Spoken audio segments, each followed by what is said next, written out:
Bismillahirrahmanirrahim. Assalamualaikum warahmatullahi wabarakatuh. Perkenalkan, nama saya Novia Dewi. Saya dari Stikes Karisma Karawang, Prodi Profesi Nurse. Di sini saya akan memaparkan hasil penelitian karya ilmiah akhir saya yang berjudul pengaruh posisi postural drainase terhadap pola napas tidak efektif pada anak EN usia 10 bulan dengan bronkopneumonia di ruang Rawamerta RSUD Karawang.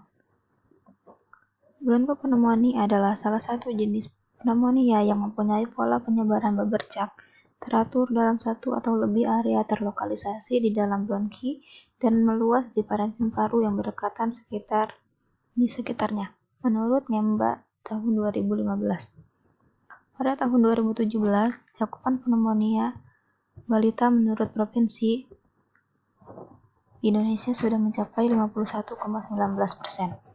Terdapat 2 provinsi yang mencakup penemuan pneumonia balita sudah mencapai target, antara lain DKI Jakarta yaitu 98,54% dan Kalimantan Utara 81,39%. Sedangkan provinsi yang lain masih di bawah target 80% dan capaian terendah di Provinsi Papua yaitu 0,60%. Sedangkan Provinsi Jawa Barat sudah mencapai 67,38%. Menurut Ditjen P2P Kemenkes RI tahun 2018. Berdasarkan data WHO tahun 2015, bahwa pneumonia adalah penyebab kematian terbesar pada anak usia di bawah 5 tahun, yaitu sebesar 16% atau secara dengan 922.000 anak menurut WHO tahun 2016. Di Indonesia, pneumonia merupakan salah satu penyakit yang dianggap serius. Sebab dari tahun ke tahun, penyakit pneumonia selalu berada di peringkat atas dalam daftar penyakit penyebab kematian anak dan balita. Pneumonia menduduki peringkat kedua pada proporsi penyebab kematian anak umur 1-4 tahun dan berada di bawah penyakit diare yang menempati peringkat pertama. Oleh karena itu, terlihat bahwa penyakit pneumonia menjadi masalah kesehatan yang utama di Indonesia. Menurut Kemenkes RI tahun 2015. Gejala penyakit pneumonia yaitu menggigil, demam, sakit kepala, batuk, mengeluarkan dahak, dan sesak napas. Pneumonia merupakan penyebab utama kematian balita di Indonesia.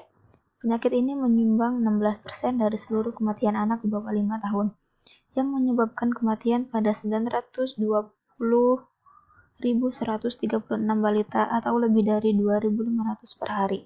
Atau diperkirakan 2 anak balita meninggal setiap menit pada tahun 2015, menurut WHO tahun 2017.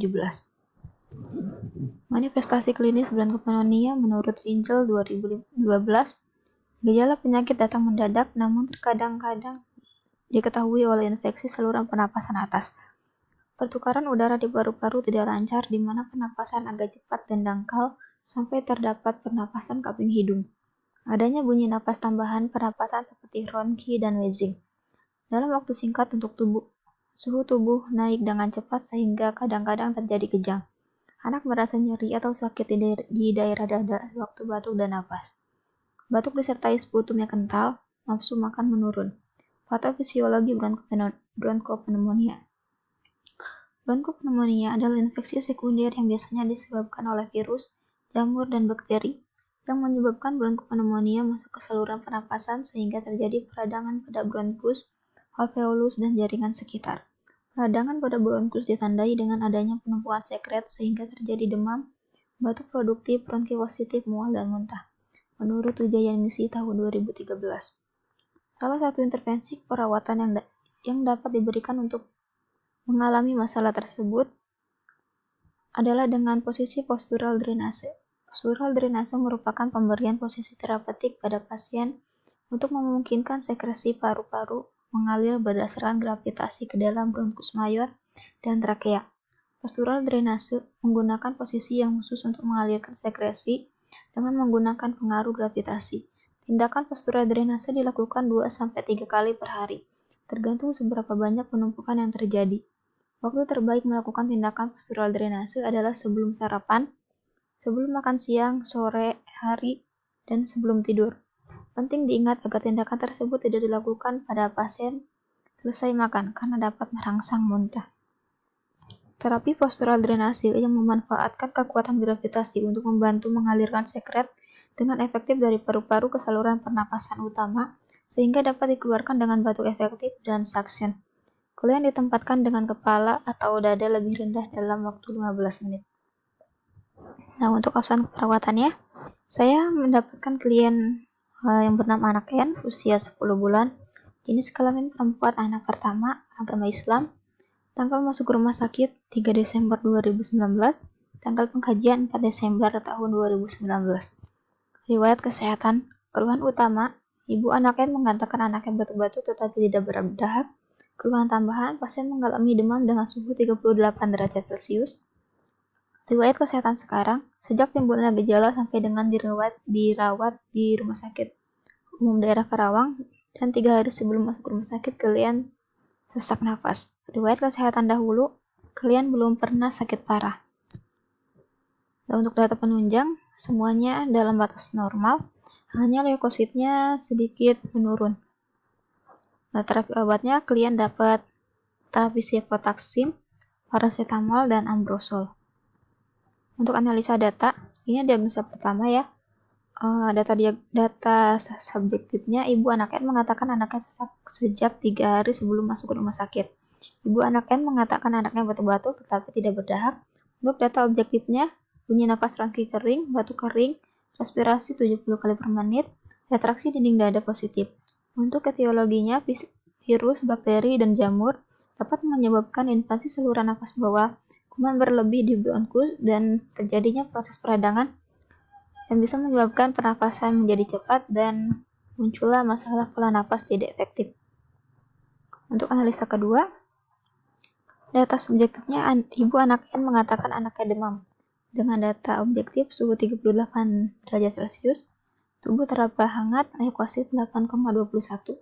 Untuk etiologi, infeksi sekunder menyebabkan inflamasi dan menyebabkan pelepasan pirogen androgen atau sitosin dan menyebabkan menurunnya leukosit sehingga terjadi masalah hipertermi.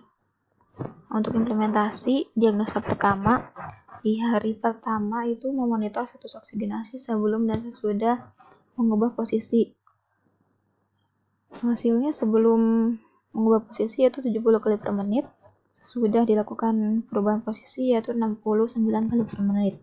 Dan untuk implementasi kedua, mengatur posisi tidur yang disukai, klien lebih suka tidur dengan posisi miring kanan. Mengatur posisi untuk mengurangi sesak, klien nyaman ketika diberi posisi semi-fowler. Mengatur posisi yang meningkatkan drainase. Mengatur posisi klien dengan posisi tengkurap, dan klien merasa nyaman. Memposisikan untuk mempermudah ventilasi, klien nyaman ketika diberi posisi tengkurap. Untuk evaluasi diagnosa di hari pertama, ibu Anak N mengatakan batuk klien sudah berkurang. Ibu Anak N mengatakan sesak Anak N sudah sedikit berkurang. Data objektifnya, Anak N tampak nyaman, Anak N tampak rileks dan respirasi 69 kali per menit dari 70 kali per menit. Masalah pola nafas teratasi sebagian dan lanjutkan intervensi. Dan pada hari kedua kita melanjutkan intervensi untuk diagnosa yang pertama, yaitu memonitor status oksigenasi sebelum dan sesudah mengubah posisi. Sebelum mengubah posisi yaitu pernapasannya 68 kali per menit, sudah dilakukan perubahan posisi yaitu 58 kali per menit. Selanjutnya mengatur posisi tidur yang disukai klien. Klien lebih suka tidur dengan posisi miring kanan. Mengatur posisi untuk mengurangi sesak. Klien nyaman ketika diberi posisi semi-fowler. Mengatur posisi yang meningkatkan drainase. Mengatur posisi klien dengan posisi tengkurap dan klien nyaman. Memposisikan untuk mempermudah ventilasi perfusi. Klien nyaman ketika diberi posisi tengkurap. Dan untuk evaluasi diagnosa pertama di hari kedua, ibu Anak N mengatakan klien sudah tidak batuk. Ibu Anak N mengatakan sesak Anak N sudah sedikit berkurang. Klien tampak nyaman, klien tampak rileks, respirasi 58 kali per menit, pola nafas tidak efektif teratasi, dan pertahankan intervensi. Dan untuk diagnosa kedua, yaitu hipertermi, implementasinya pada hari pertama memonitor suhu tubuh bayi hingga stabil.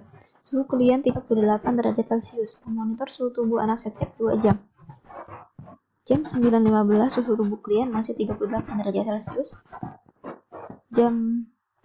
Ini seharusnya jam 11.15, suhu tubuh klien 37,6 derajat Celcius. Jam 13.15, suhu tubuh klien 37,4 derajat Celcius.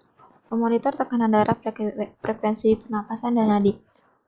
Karena pasiennya masih bayi, jadi tidak dilakukan tekanan darah. Hanya dilakukan pengecekan frekuensi pernapasan. Frekuensi pernapasan anak N 70 kali per menit, memonitor dan catatan ada gejala hipertermi, suhu tubuh di atas nilai normal, dan tubuh teraba hangat. Mengkolaborasi antipiretik, pasien diberikan obat paracetamol. Dan untuk evaluasi di hari pertama untuk diagnosa kedua, ibu anak N mengatakan anaknya masih demam. Tubuh klien teraba hangat, klien tampak menggigil, klien tampak rewel, suhu tubuh 37,4 derajat Celcius, masalah hipertermi belum teratasi. Dilanjutkan intervensi di hari kedua. Tindakannya sama seperti hari pertama, yaitu memonitor suhu bayi hingga stabil, suhu klien 37,6, memonitor suhu tubuh anak tiap 2 jam. Jam 9.15 suhu tubuh anak klien 37,6 derajat Celcius. Pada jam 11.15 suhu tubuh klien 36,9 derajat Celcius. Pada jam 13.15 suhu tubuh klien 36,3 derajat Celcius. Memonitor frekuensi pernapasan. Frekuensi pernapasan klien 58 kali per menit. Memonitor dan catat tanda dan gejala hipertermi. Suhu tubuh dalam batas normal, suhu tubuh teraba dingin, mengkolaborasi antipiretik, anaknya diberikan obat paracetamol. Dan untuk evaluasi di hari kedua, untuk diagnosa kedua, ibu anaknya mengatakan anaknya sudah tidak demam. Tubuh klien teraba dingin, klien sudah tidak menggigil, klien tampak rileks, suhu tubuh 36,3 derajat Celcius, masalah hipertermi teratasi, dan hentikan intervensi. Nah, cukup sekian presentasi dari saya, dan ini evaluasinya berdasarkan hasil aplikasi pemberian posisi postural drainase terhadap pola nafas tidak efektif. Anak N usia 10 bulan dengan bronkopneumonia mengalami gangguan pernapasan dengan frekuensi pernapasan 70 kali per menit. Setelah diberikan implementasi frekuensi nafas, anak N menjadi 69 kali per menit. Dan pada hari kedua sebelum dilakukan implementasi frekuensi nafas, anak N 68 kali per menit, dan setelah diberikan implementasi frekuensi pernapasan anak N menjadi 58 per menit. Nah, untuk sekian presentasi dari saya, semoga bermanfaat.